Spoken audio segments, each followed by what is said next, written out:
Amén. Pueden tomar su lugar, hermanos. Ezequiel capítulo 10.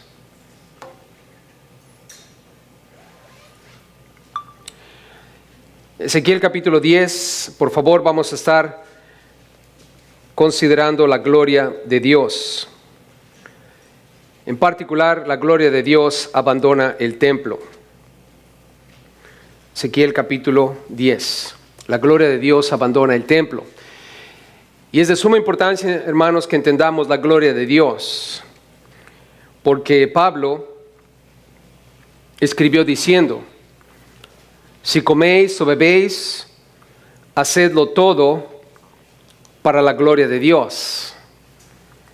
En 1 Corintios 10:31 Pablo dijo esas palabras: si pues coméis o bebéis o hacéis otra cosa, hacedlo todo para la gloria de Dios. ¿Cuántos de ustedes están de acuerdo que debemos hacer todo para la gloria de Dios? Es importante que entendamos lo que la gloria de Dios significa para nosotros. ¿Cómo es que yo voy a comer, beber o hacer todo en la vida si no entiendo qué significa y cómo puedo mantener la gloria de Dios en mi vida? Y aquí en Ezequiel capítulo 10, lamentablemente vamos a ver cómo la gloria de Dios abandona el templo. Y cuando hablamos del templo, familia, estamos hablando del lugar de adoración. Es ese lugar público donde todos venían a congregarse para expresar su devoción a Dios, para mostrar su amor por Dios, su lealtad a Dios, su fidelidad a Dios, su servicio a Dios. Es el templo, el lugar que simbólicamente representa a una familia adorando, amando, sirviendo a Dios. Y sin embargo, en el texto nos vamos a dar cuenta que la gloria de Dios se ha ido, empieza a abandonar ese lugar a causa del pecado que hay en sus vidas. Y de entrada nos vamos a dar cuenta de que el pecado, hermanos, es lo que ahuyenta la gloria de Dios, lo que hace que se vaya la presencia de Dios de nuestras vidas. Cuando hablamos de la gloria de Dios, de una manera gráfica y palpable, lo podemos ver en la persona de Jesús. Cuando leemos el libro de Juan capítulo 1, versículo 1 dice: en el principio era el verbo y el verbo era con Dios y el verbo era Dios. Está hablando de Jesús. Y en Juan capítulo 1, más adelante, en el versículo 14, dice la Biblia: y aquel verbo fue hecho carne. Jesús se hizo carne y habitó entre nosotros. Y Juan dice: vimos su gloria, gloria como del unigénito del Padre, lleno de gracia y de verdad. Nota, dice: y vimos su gloria. La gloria de Dios, hermanos, esto es, la presencia de Dios estuvo entre nosotros en la persona de Cristo Jesús. Cuando hablamos de la gloria de Dios, estamos hablando de la presencia de Dios. En el libro de Romanos leemos que a causa de nuestro pecado estamos destituidos de la gloria de Dios. Quiere decir que una persona que está en pecado nunca va a ver la gloria de Dios, nunca va a estar en la presencia de Dios. Y es de suma importancia, hermanos, que entendamos que el verbo era con Dios, el verbo era Dios, y el verbo se hizo carne y vimos la gloria de Dios entre nosotros. Cuando hablamos de la gloria, hermanos, la palabra gloria en hebreo quiere decir algo pesado, algo que es difícil de cargar, difícil de llevar. Y cuando hablamos de la gloria de Dios, es algo que pesa, y algunos consideran que es algo difícil de entender, difícil de llevar, porque la gloria de Dios, hermanos, implica santidad. Sin santidad nadie verá al Señor. Necesitamos ser santos para poder ver a Dios. ¿Y qué acción de parte de Dios nos ha santificado? La muerte de Cristo. En Hebreos capítulo 10 la Biblia dice que a causa de su sacrificio tú y yo fuimos santificados. Cuando tú pones tu fe en Cristo Jesús, cuando yo pongo mi fe en Cristo, en ese momento somos santificados, somos apartados para el uso exclusivo de Dios. Así como lo fue el templo, los sacerdotes y todos los instrumentos que se usaban en ese templo. Veamos aquí, hermanos, en Ezequiel capítulo 10. En primer lugar, en los primeros 7 versículos vamos a hablar de cómo hay un varón vestido de lino que nosotros hemos entendido es Jesús, el Mesías.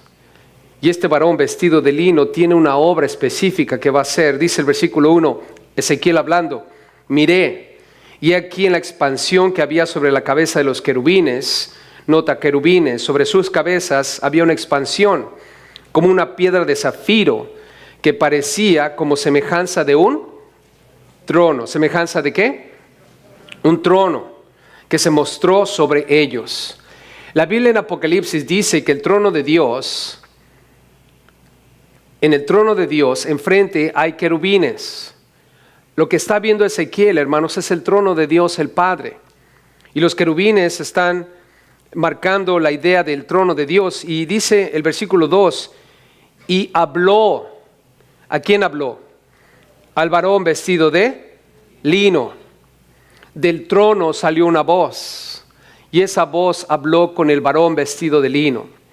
Los querubines están ahí enfrente, el trono está sobre sus cabezas, porque el trono de Dios es por sobre todas las cosas, y está hablando, y hablándole al varón vestido de lino, y no es otro sino Jesús. El Padre le está hablando a Jesús, y le dice, versículo 2, entra en medio de las ruedas debajo de los querubines. Nota, estas ruedas están debajo de los querubines.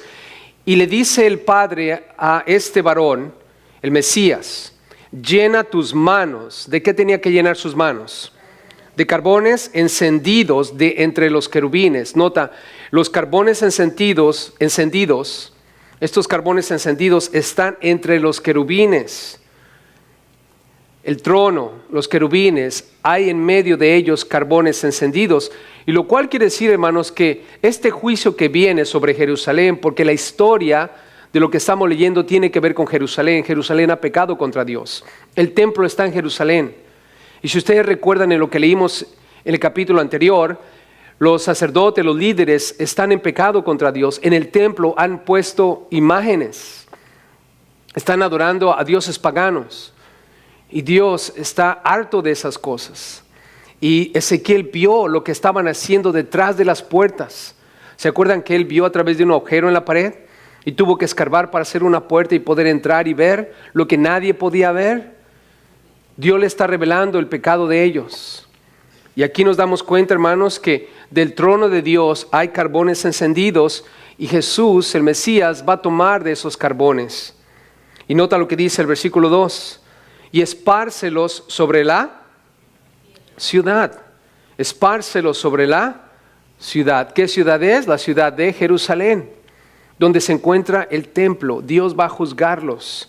Y nota, dice el versículo 2, y entró a vista mía. Este varón de lino fino entró mientras Ezequiel lo miraba. Literalmente, Ezequiel vio al Mesías entrar a ese lugar. Ahora,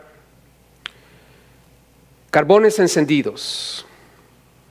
Estamos hablando de fuego, hermanos.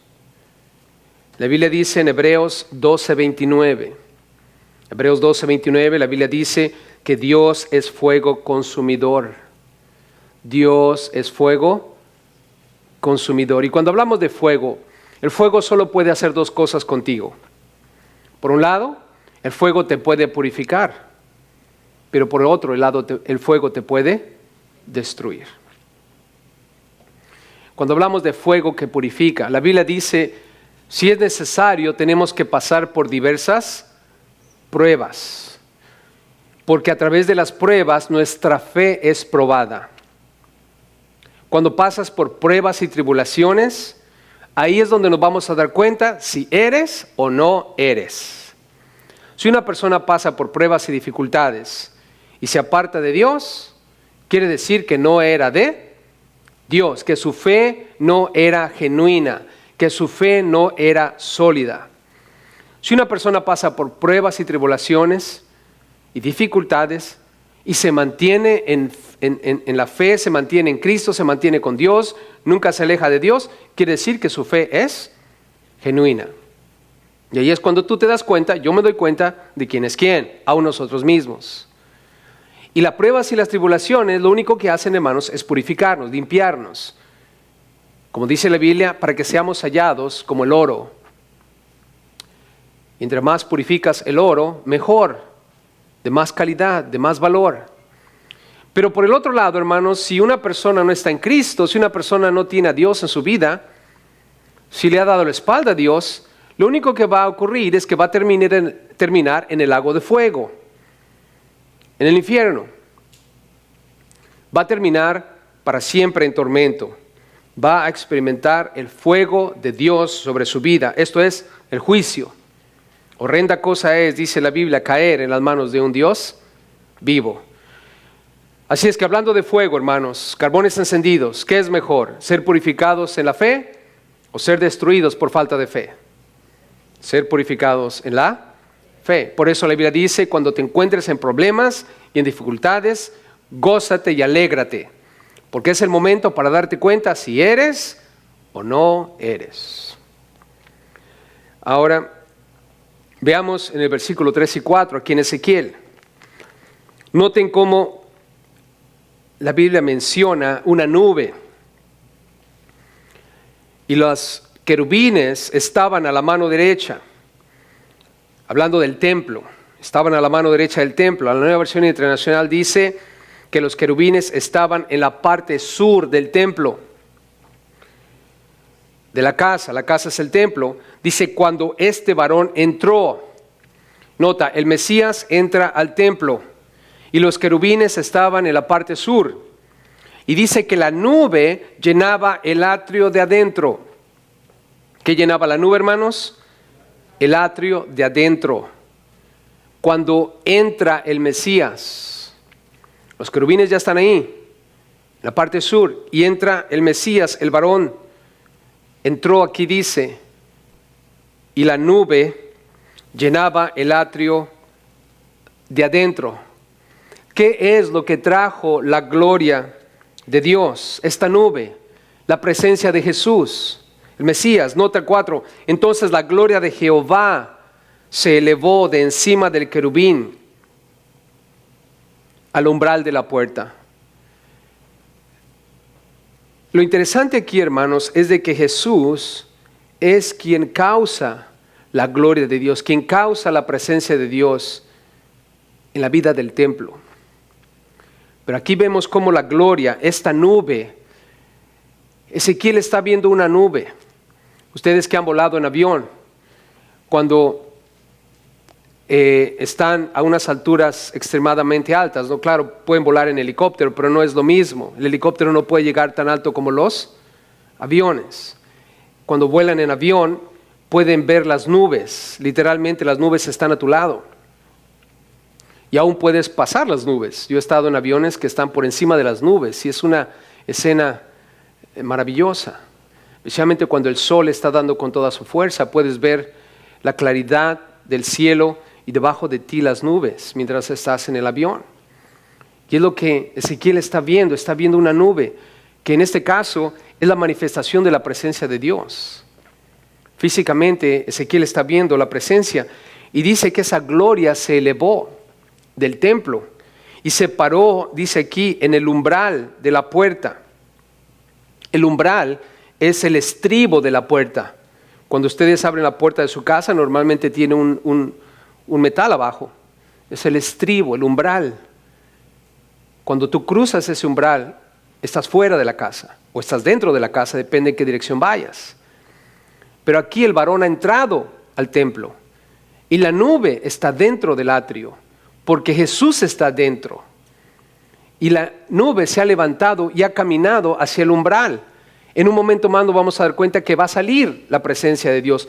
La gloria de Dios se va a ir de ese lugar. La nube se va a ir de ese lugar. Y esa raíz, hermanos, de que hay pecado dentro del templo. Y quiero que veamos aquí la importancia de esto. En el versículo 4 dice, la gloria de Jehová se elevó de encima del querubín al umbral de la puerta. Nota, y la casa fue llena de la nube. La nube llenaba la casa, el templo, y el atrio se llenó del resplandor de la gloria de Jehová. Ahora, recordando lo que leímos en el capítulo 9, en el templo hay ídolos, hay gente adorando a esos ídolos. ¿Por qué la gloria de Dios está en ese lugar en este momento?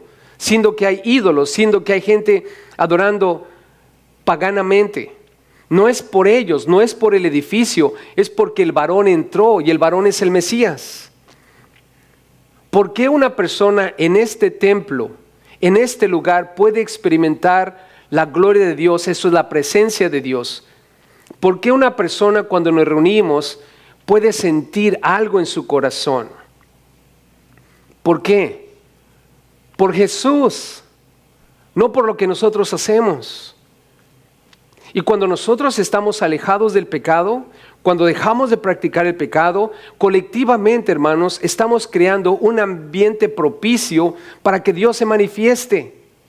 ¿Por qué en una iglesia la presencia de Dios no se siente? ¿Por qué cuando yo entro al templo no siento la presencia de Dios? ¿Por qué no siento el impacto de la palabra de Dios, o de la alabanza a Dios, o de mi servicio a Dios? Es porque hay pecado. Y puede ser algo tan simple como lo siguiente: ¿cómo yo puedo estar en pecado en el templo?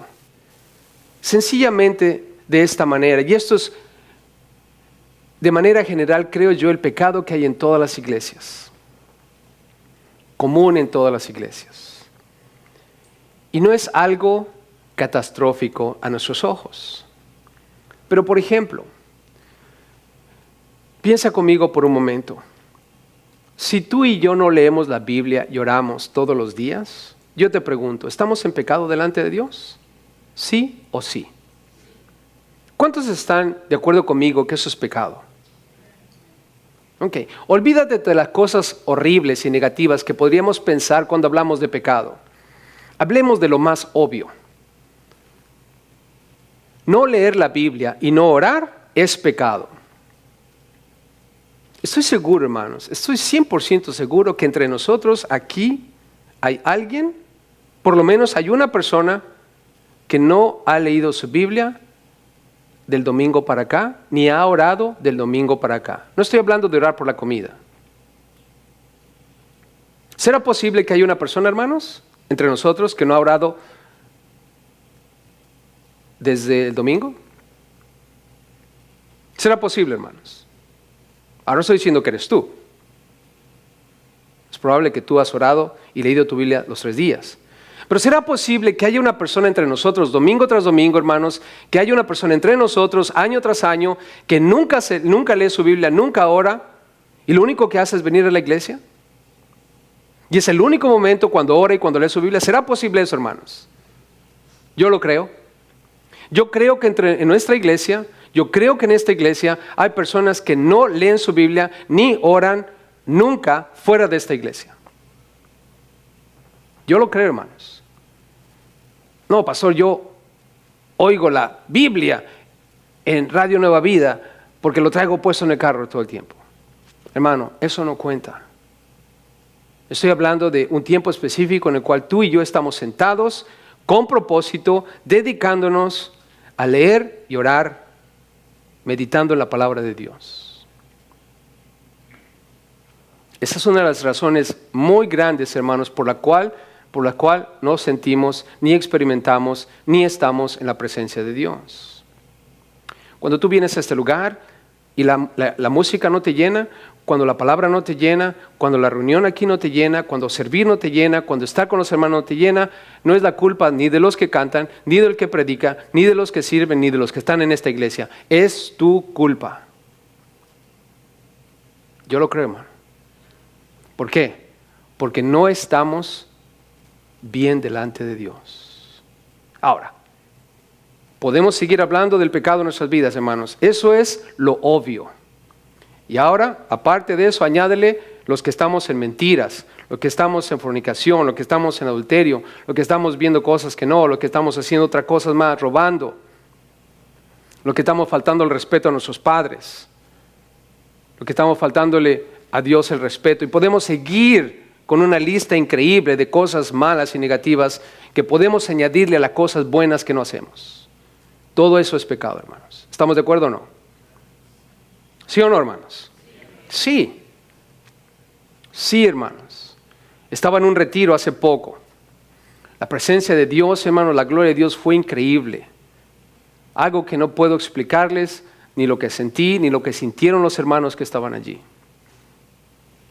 Algo que a mí me fascina es los testimonios después de que hacemos un evento. Y en ese retiro estaba escuchando los testimonios. Un hermano se levanta y dice: pastor, yo no sé qué pasó aquí, dice, pero yo sentí como que las paredes estaban temblando. Dice: Dios me habló de una manera personal, me dijo lo que tengo que hacer, y etcétera, etcétera. ¿Por qué ocurrió eso, hermanos? ¿Por qué? Porque en un momento todos los que estábamos ahí tomamos la decisión de apartarnos por un momento en un retiro para estar en la presencia ¿de quién? De Dios. Y algunos se preguntan: no, esos retiros, puras predicaciones, puro cantar, no hay tiempo libre para descansar. Hermano, no hemos venido a descansar, hemos venido a buscar la presencia ¿de quién? De Dios. ¿Por qué en el retiro de mujeres, hermanas, ustedes han estado ahí, las que han estado ahí, por qué cuando cantan hay algo increíble en esos cantos? ¿Por qué no ocurre cuando estamos aquí? ¿Por qué parece como que las predicaciones en un evento de tanta magnitud son más poderosas que las que tenemos aquí?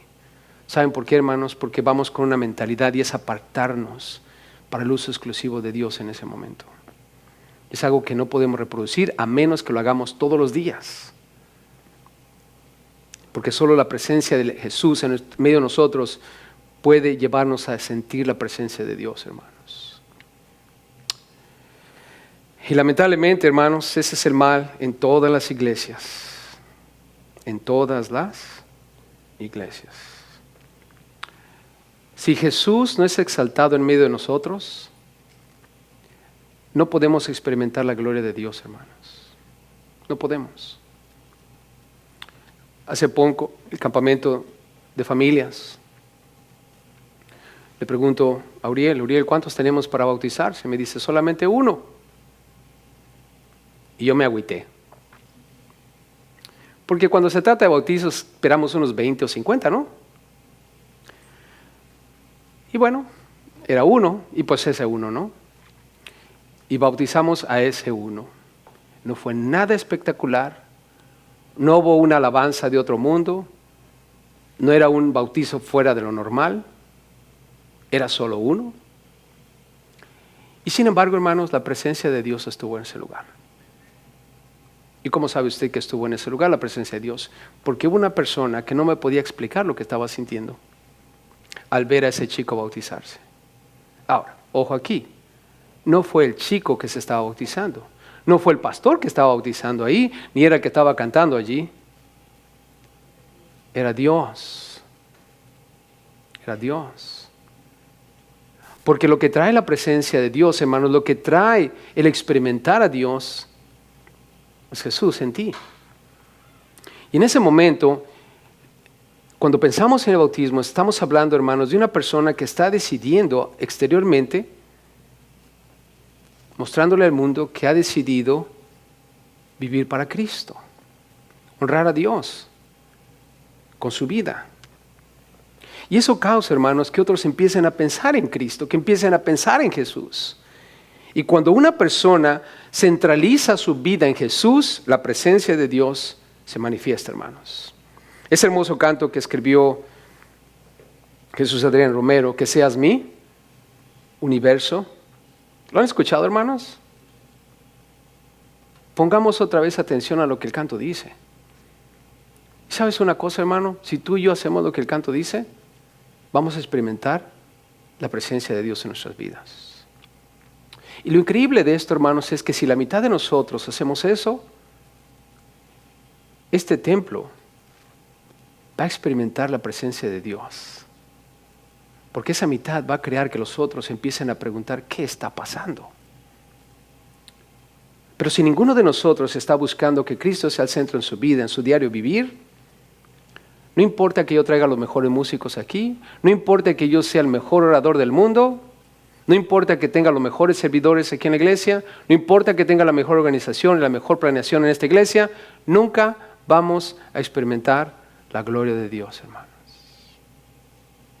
Jamás. Una buena música es solamente un buen show. Un buen predicador es solamente buen entretenimiento. Unos buenos servidores solamente es una buena hospitalidad.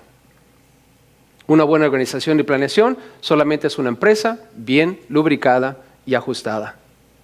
Pero nunca va a crear la presencia de Dios en tu vida, porque la presencia de Dios, hermanos, solamente crea Jesús en tu vida y en la mía y en la de cada uno de nosotros. ¿Qué es lo que estamos viendo aquí, hermanos?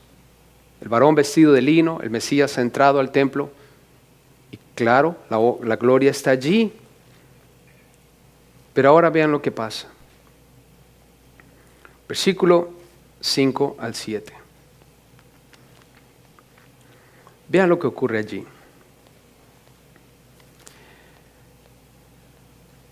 Y el estruendo de las alas de los querubines se oía hasta el atrio de afuera.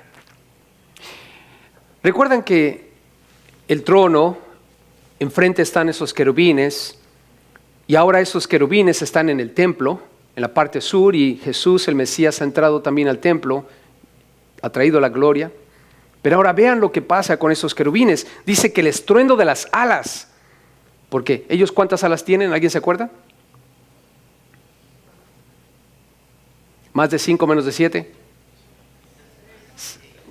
Si saben, no se hagan. 6. Y el estruendo de las alas de los querubines se oía ¿hasta dónde? Hasta el atrio de afuera. Y escucha cómo era este estruendo. Están aleteando, hermanos, están moviendo sus alas. Es un estruendo, dice, es como la voz del Dios omnipotente cuando habla. Ahora, hermanos, ¿cómo habla Dios? Habla quedito, como nosotros cuando entramos al templo. Shh, cállate. ¿Nunca han estado en el templo y todo está bien, todos están callados, como parece como si vas a gritar algo va a pasar? ¿Nunca han estado así, hermanos? Cuando era chico yo no sabía, ¿verdad? Yo crecí en una iglesia cristiana. Y en la iglesia cristiana éramos escandalosos. Y un día entré a una iglesia católica. Y pues yo qué iba a saber, entré con mis amigos gritando. Y la monjita casi nos mata, ¿no? Yo qué sabía, hermano. Casi nos corta la cabeza ahí, ¿no? Y parece ser como que la quietud del estar callados es Dios. Hermanos, es verdad que Dios habla cuando estamos quietos. Es verdad que Dios habla en silencio. Pero ¿realmente Dios habla así? ¿O Dios habla fuerte, hermanos? ¿Cómo creen ustedes que habla Dios? Dios habla como mi mamá cuando está enojada. Casi se me caen los oídos cuando mi madre se enojaba. Con los gritotes que pegaba. ¿Y por qué los querubines están aleteando? Y dice que es un estruendo tan fuerte como la voz del Dios omnipotente. Nota, omnipotente. Vayan conmigo al Salmo 29, hermanos. Sí. Y marquen este salmo porque ese salmo es súper importante si tú quieres saber cómo habla Dios. Alguna vez alguien te va a preguntar, ¿qué tan fuerte es la voz de Dios? Bueno, Salmo 29. Solamente para que tengan una idea del impacto de esto en el templo. Salmo 29, por favor, versículo 1 al 11, que es todo el capítulo. Dice ahí, tributad a Jehová, oh hijos de los poderosos, dad a Jehová, escucha esto, la gloria y el poder. Nota, la gloria y el poder. Dad a Jehová la gloria debida a su nombre.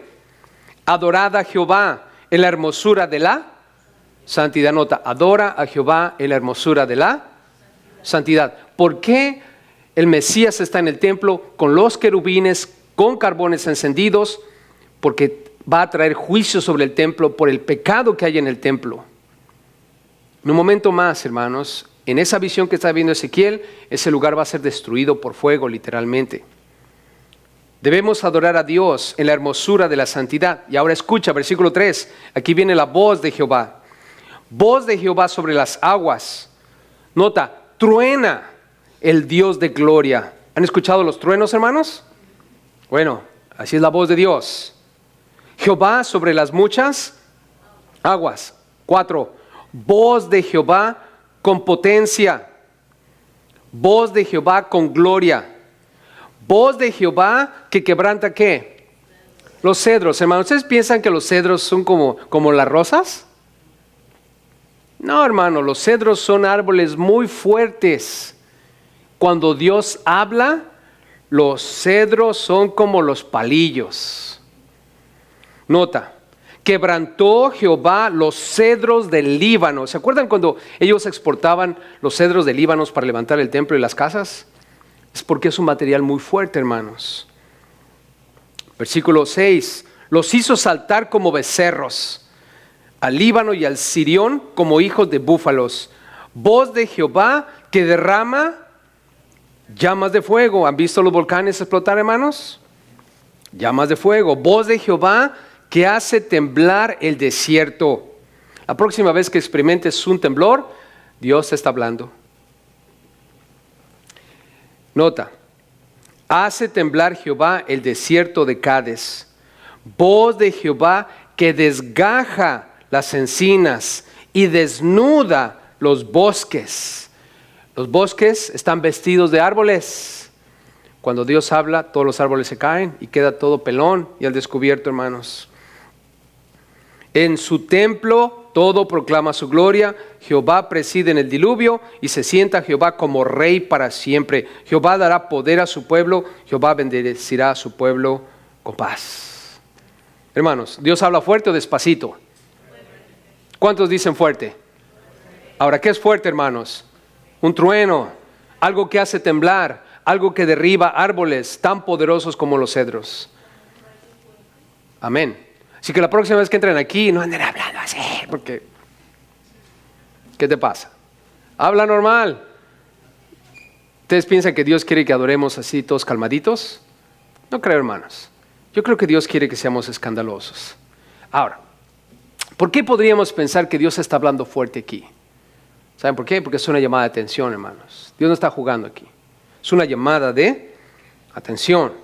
¿Por qué Dios te va a hablar a ti y a mí fuerte en alguna ocasión? Es porque Dios quiere que escuchemos, especialmente cuando estamos en pecado, hermanos. Versículos 6 al 7, nota.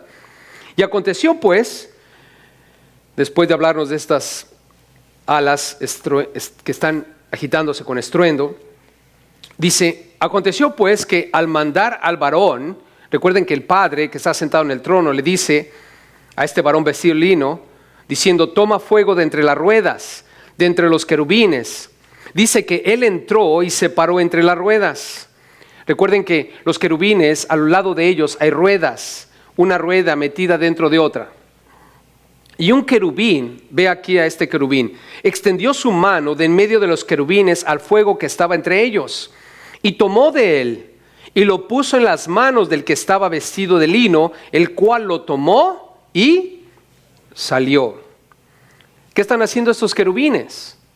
Jesús no fue, el Mesías no fue y tomó los carbones, él solo. Los querubines están ahí para servirle, hermanos. En la Biblia vemos ángeles sirviendo a Jesús cuando estaba en el desierto. Mientras pasaba por esa prueba, el Espíritu lo lleva al desierto y se enfrenta a Satanás, y los ángeles después venían y lo servían. En el jardín del Getsemaní, Jesús antes de ir a la cruz está pidiéndole fortaleza al Padre, y la Biblia dice que vinieron ángeles para fortalecerle. Los ángeles están a servicio de Jesús, hermano.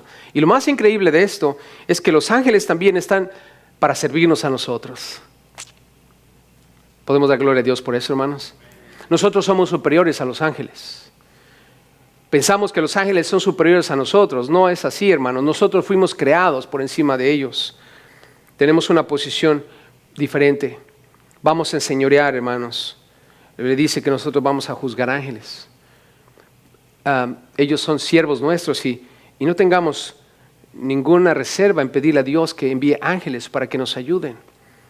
Padre, envía a tus ángeles que acampen alrededor mío y me defiendan así como defendieron a Jesús.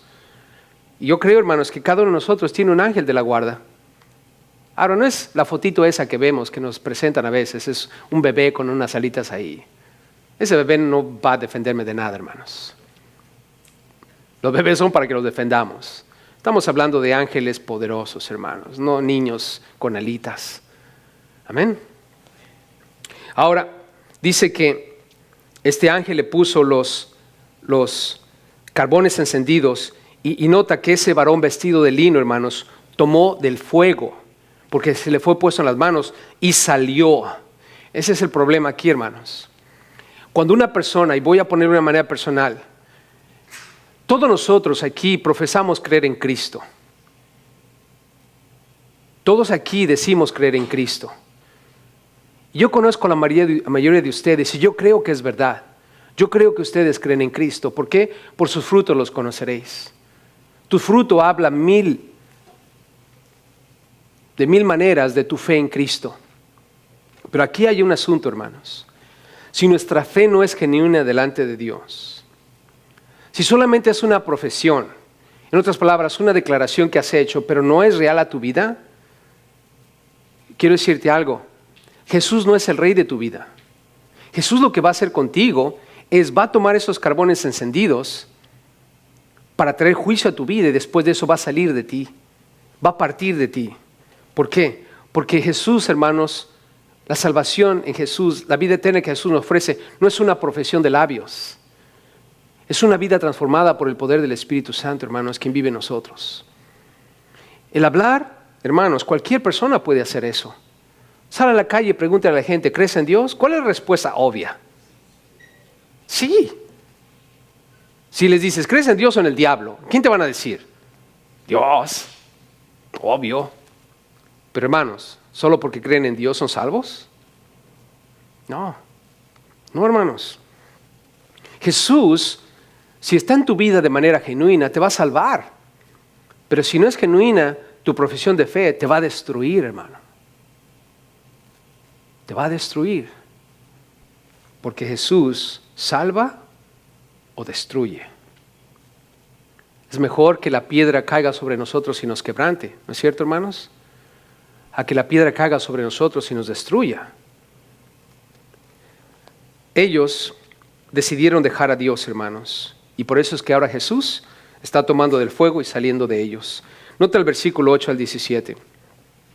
Y apareció en los querubines la figura de una mano de hombre debajo de sus alas. Debajo de ellos, de sus alas, sale una mano.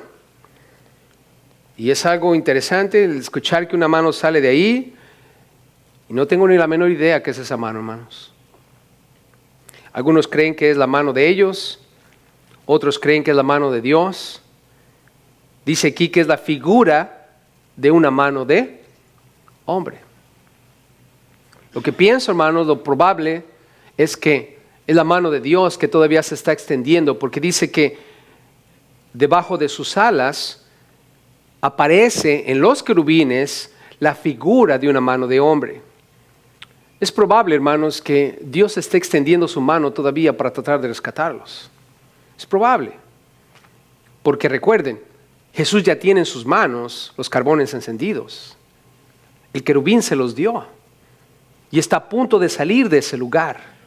Todavía no sale, está a punto de salir. Entonces yo creo que es probable, hermanos, que es la mano de Dios que todavía se está extendiendo para salvarlos. Hermanos, ¿Dios es lento para la ira y grande misericordia? ¿Dios te va a dar oportunidad hasta el último momento?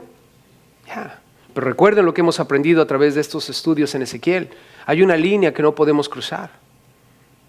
También en Jeremías lo vimos. Una vez que cruzamos esa línea, no hay regreso, hermanos. Quedamos perdidos para siempre. ¿Se acuerdan cuando Dios le dijo a Jeremías, no ores por ellos más? Se acabó. En los días de Noé, hermanos, llegó el día en que se cerró la puerta. Y una vez cerrada la puerta, como decimos por acá, I'm sorry, you're done. Adiós, amigo. No queremos eso en nuestras vidas. Ahora, vean el versículo 9. Y miré, dice Ezequiel, y aquí 4 ruedas junto a los querubines, junto a cada querubín una rueda. Y el aspecto de las ruedas era como de crisólito. Es un elemento costoso, valioso. Se mira verde, como el color de la esmeralda. Y lo único que puedo decirles aquí, hermanos, es de que esas ruedas son valiosas para Dios y tiene que ver con los querubines.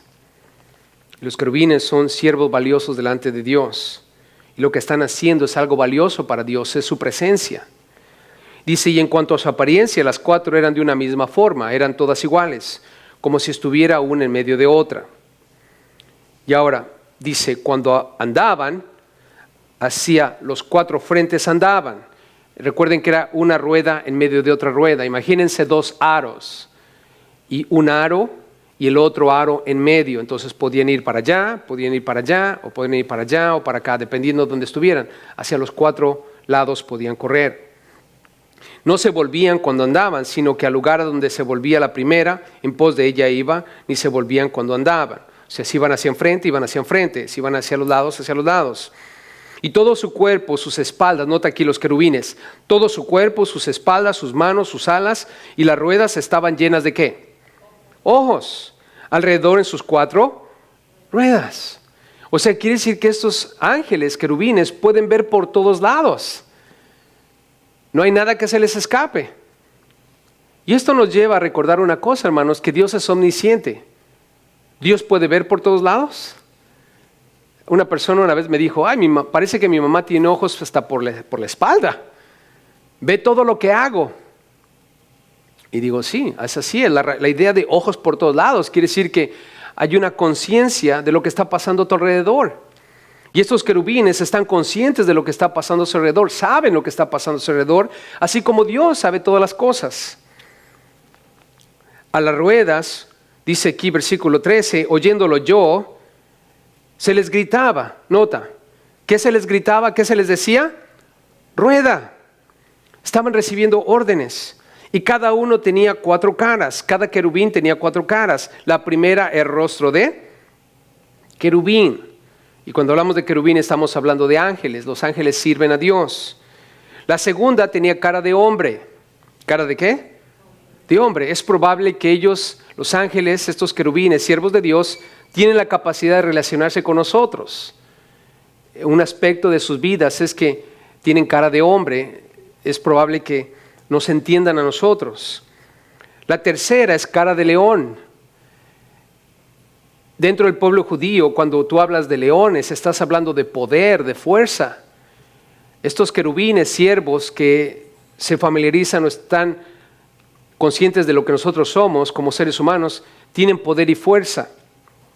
Y la cuarta cara era una cara de águila. Y cuando tú piensas en el águila, hermano, estás hablando de una ave majestuosa que vuela por las alturas. Es una ave que puede llegar a alturas extremas que no puede llegar cualquier ave. Y desde arriba ellos tienen una vista tan ágil, tan sigilosa, pueden cazar a grandes distancias, pueden ver desde arriba lo más pequeño abajo. Y cuando vuelan, ¿verdad? No hay obstáculos para ellos. Y la idea de estos querubines es que ellos pueden ver la foto completa desde arriba, no hay obstáculos para ellos. Sirven a Dios con un entendimiento de quiénes somos nosotros, con poder y con una visión extrema. Versículo 15 al 17 dice que se levantaron los querubines. Este es el ser viviente que vi en el río Quebar. ¿Se acuerdan en el capítulo 1? Él estaba en ese río y vio una visión de la gloria de Dios y vio a querubines. Y cuando andaban los querubines, andaban las ruedas junto con ellos. Era su medio de transporte, eran como unas carrozas. Cuando los querubines alzaban sus alas para levantarse de la tierra, las ruedas tampoco se apartaban de ellos. Parece ser como que viajan en estos carros, que la Biblia describe aquí como ruedas, una dentro de la otra. Cuando se paraban ellos, se paraban ellas, las ruedas. Pero los ángeles, nota aquí, cuando ellos se alzaban con ellos, porque el espíritu de los seres vivientes estaba en ellas. La palabra espíritu ahí, hermana, tiene que ver con el espíritu de Dios. ¿Qué es lo que movía a estos seres vivientes? Es el espíritu de Dios. Y esas ruedas se movían cuando ellos se movían.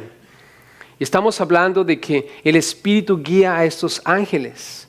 Todo esto, hermanos, está siendo movido por Dios, por el Espíritu de Dios.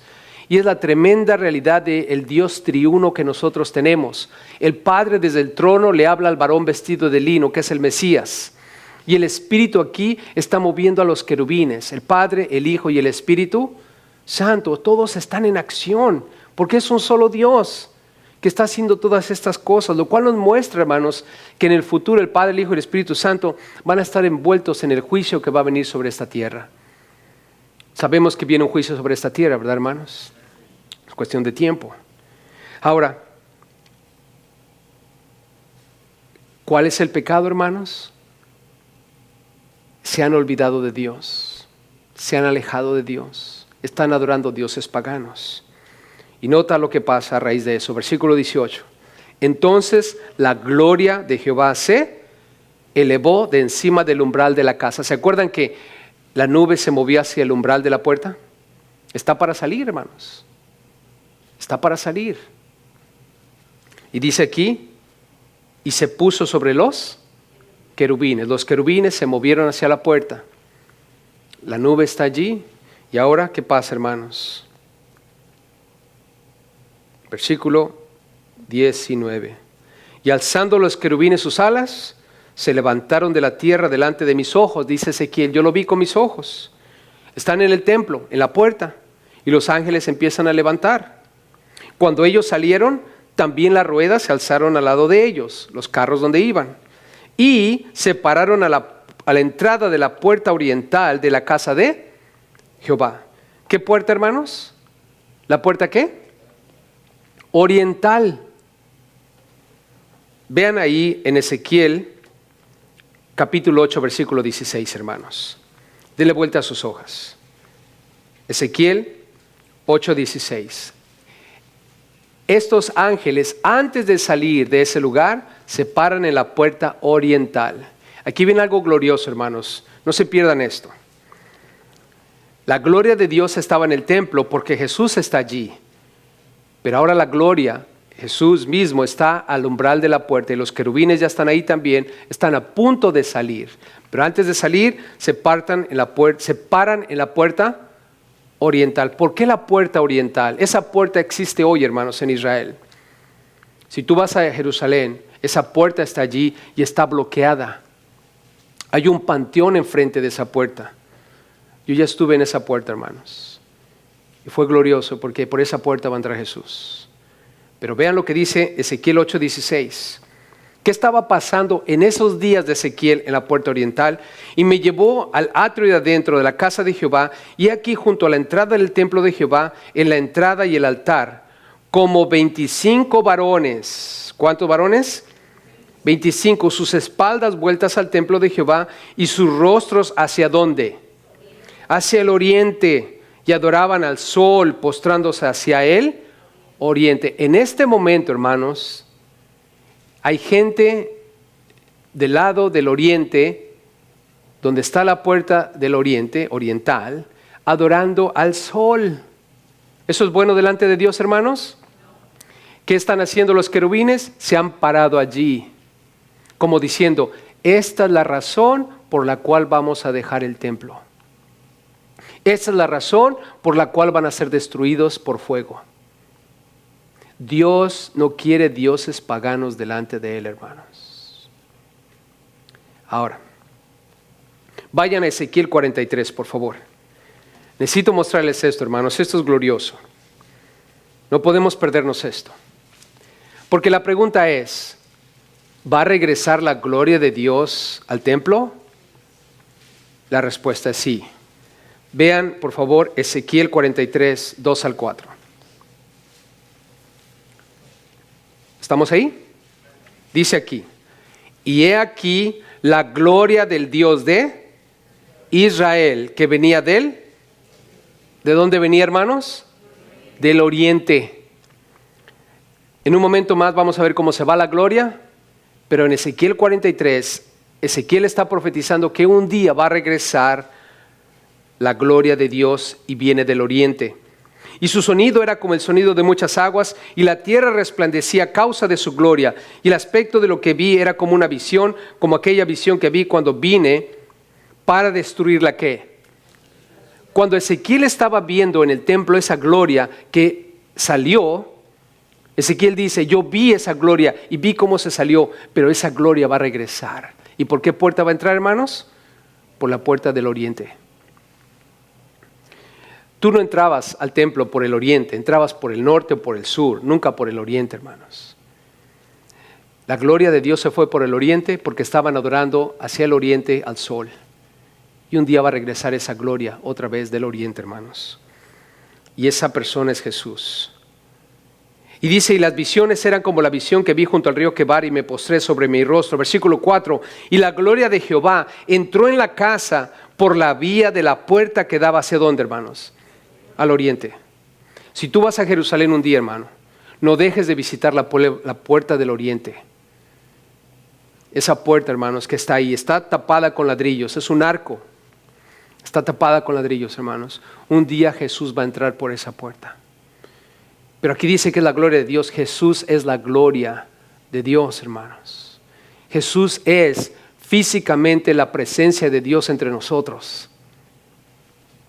No se olviden de eso. Mateo 24. Vayan conmigo rapidito ahí, hermanos. Versículo 29 y 30. Quiero que lean conmigo esto. Es Jesús prediciendo que va a entrar por ese lugar, que va a regresar aquí a la tierra, hermanos. Y va a ser después de la tribulación. Amén. Vean conmigo aquí. Mateo 24, 29 y 30. Jesús está hablando aquí, dice, e inmediatamente después de la tribulación, ¿después de cuándo, hermanos?